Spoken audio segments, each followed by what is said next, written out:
Entonces, bueno, vamos inmediatamente con otras cuestiones. Señores, para que no se me quede este tema, ¿qué vamos a hacer con la vacancia en las vacancias en la alcaldía de La Vega? Porque hay vacancia porque no hay alcalde, no debió haberla porque había una vicealcalde, pero ahora hay que escoger un alcalde y una vicealcaldesa. En términos jurídicos, las opiniones más consistentes, mejor argumentadas, dicen que el presidente no puede tener potestad para hacer esa designación porque rompe con un elemento que es esencial, y ya lo decía ayer, desde antes de la República. Desde antes de la República, porque aquel planteamiento de los llamados liberales exaltados, que es el que asume Duarte, pero era el planteamiento de lo que en España se llamaban los liberales exaltados, que en el 1837 los liberales exaltados se fueron a una guerra civil en 1837, por la Constitución del 1837 se fueron a una guerra civil con los liberales moderados, una guerra civil entre los liberales moderados y los liberales exaltados. ¿Usted sabe por qué fue esa guerra entre liberales exaltados y liberales moderados? Porque los liberales exaltados se oponían a que la Constitución del 1837, que anulaba la PEPA, que era la Constitución del 1812, dejaba en manos del Ejecutivo la designación de los municipios.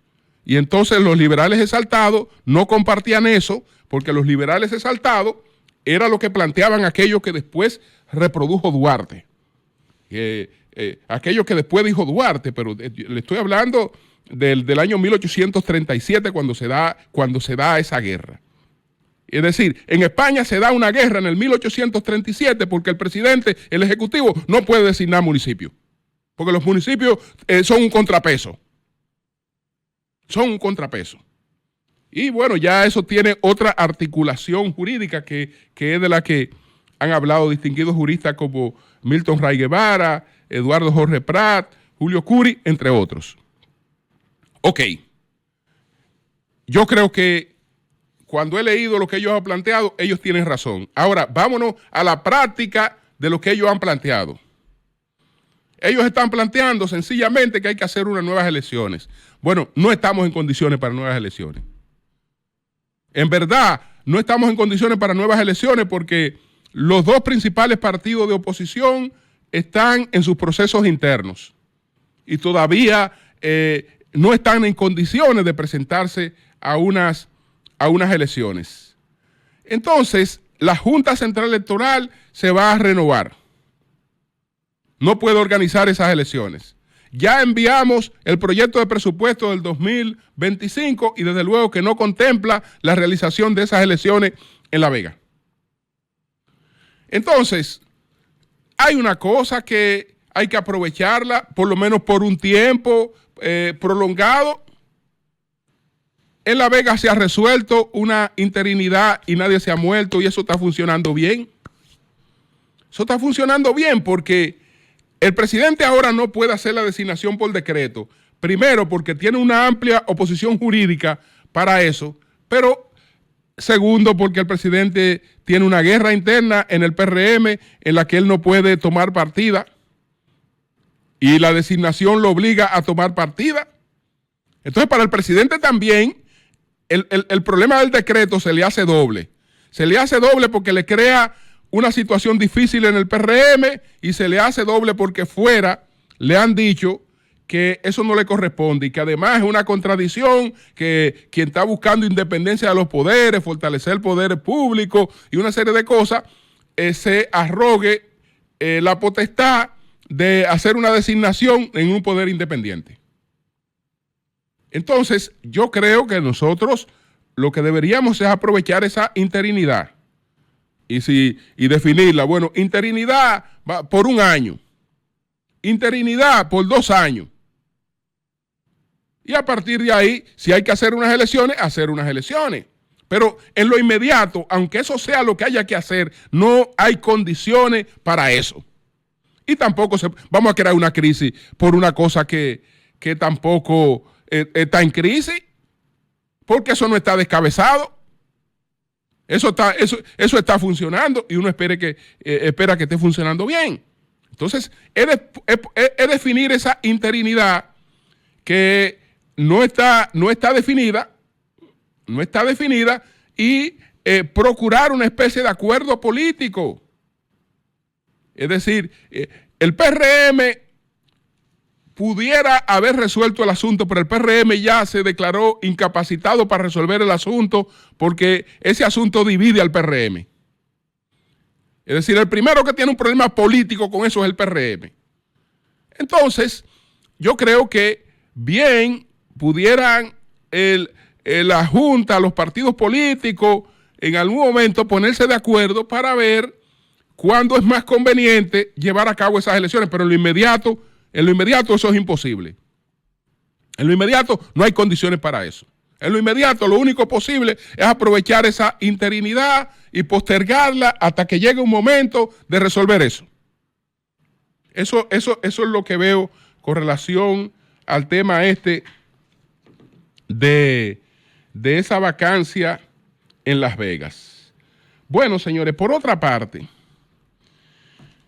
miren, ahora nos enteramos, cuando llegó el señor Pompeo, de que había una empresa, que esa empresa se llama Auris.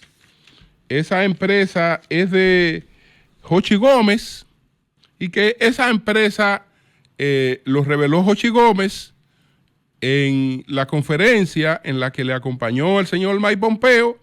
Tenía un contrato con el Estado para servicios de seguridad en el área de la frontera. Entonces, cuando Jochi Gómez hizo la revelación, adelantó que ese contrato iba a ser, que él tenía información de que iba a ser cancelado. Sin embargo, el Ministerio de Defensa ha explicado otra cosa. El Ministerio de Defensa, MIDE, informó que el acuerdo de cooperación con la empresa Auris, propiedad de José Ángel Gómez Canán, Jochi, fue firmado el 23 de julio de 2020, pero la administración del Estado, iniciada 53 días después, nunca lo puso en vigencia.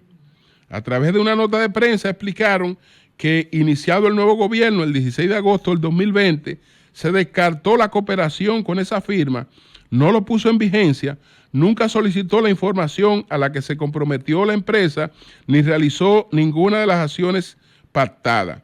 Explicaron que con la entrada de Carlos Antonio Fernández Onofre el 16 de agosto de este año como nuevo ministro de Defensa y en el proceso de revisar los asuntos pendientes, incluyendo los acuerdos con instituciones públicas y privadas, se registró la existencia del acuerdo de cooperación con Auris. Se registró la existencia del acuerdo de cooperación con Auris. Se determinó que no había sido puesto en vigencia y que el Estado Mayor General de las Fuerzas Armadas decidió realizar la rescisión formal de esa cooperación porque no era necesaria. Bueno, como ellos dicen que se decidió realizar la rescisión formal, me imagino que tendrán documentada esa rescisión formal. Porque un contrato no termina porque una de las partes de manera unilateral decida no continuarlo. Tiene pleno derecho a no continuarlo, pero agota un proceso en el que por alguna de las causas que pudiera estar establecida en el propio contrato, pues se alega la rescisión del contrato. En verdad, a pesar de ese documento del Ministerio de Defensa, uno no sabe a qué abstenerse. Porque deberíamos confiar en que ellos dicen que decidió realizar la rescisión formal, pero decidir realizar la rescisión formal no es es solamente tener la voluntad de hacerlo o decir, mira, ya está rescindido. Me imagino que hay un procedimiento administrativo que se agotó. Si no se agotó ese procedimiento administrativo, no hay rescisión de contrato. Entonces, es un asunto, la verdad es que muy confuso. Y parece que detrás de todo esto también hay unas luchas de intereses, hay unas luchas de poderes, hay unos intereses por esas contrataciones también que están en medio de todo esto y que tal vez influyeron en toda la prisa de la defesio aquel que ahora está en busca de modificación en el Congreso, que es el adefesio 124. Es una situación ahí que nadie sabe a qué atenerse con eso. Cuando viene a ver, estamos ante la misma situación del Intran. El contrato supuestamente suspendido, pero que no estaba suspendido. Y así por el estilo. Lo que nadie sabe explicar, es esa presencia del señor Mike Pompeo. Porque, bueno, este caballero, y en Estados Unidos eso se estila, pero este caballero pudo haber venido aquí obedeciendo algún tipo de contratación para una conferencia, para un asunto puntual, pero caramba, una persona que después de ser mire, ese caballero tenía el puesto más importante en el mundo. Porque, bueno, sería el del presidente de la República, pero el presidente, el que ejerce y lleva la batuta de la política exterior de los Estados Unidos es el secretario de Estado. Entonces, una persona después que ha sido secretario de Estado, que ha tenido ese nivel de influencia en un país que pretende darnos cátedra de manejos éticos y en todos los sentidos, tiene que tener algunos requisitos para propiciar cuestiones privadas, porque el poder manejado por él no se deshace del todo. Y prueba es que aquí, por ejemplo, cuando se ha acusado a alguna gente que ha tenido funciones, aunque esa gente no tenga las funciones posteriormente, se ha entendido que esa gente debe estar presa porque sin funciones conserva poder. Y por esa razón le meten 18 meses de prisión. Imagínese usted un secretario de Estado de Estados Unidos, todo lo que ese caballero maneja, eso no se deshace, eso no se desintegra porque ya el individuo no está en el cargo. Y se supone que él tiene algún compromiso ético con la función que desempeñó. Entonces, eso está también un poco en nebulosa. Cambio y fuera.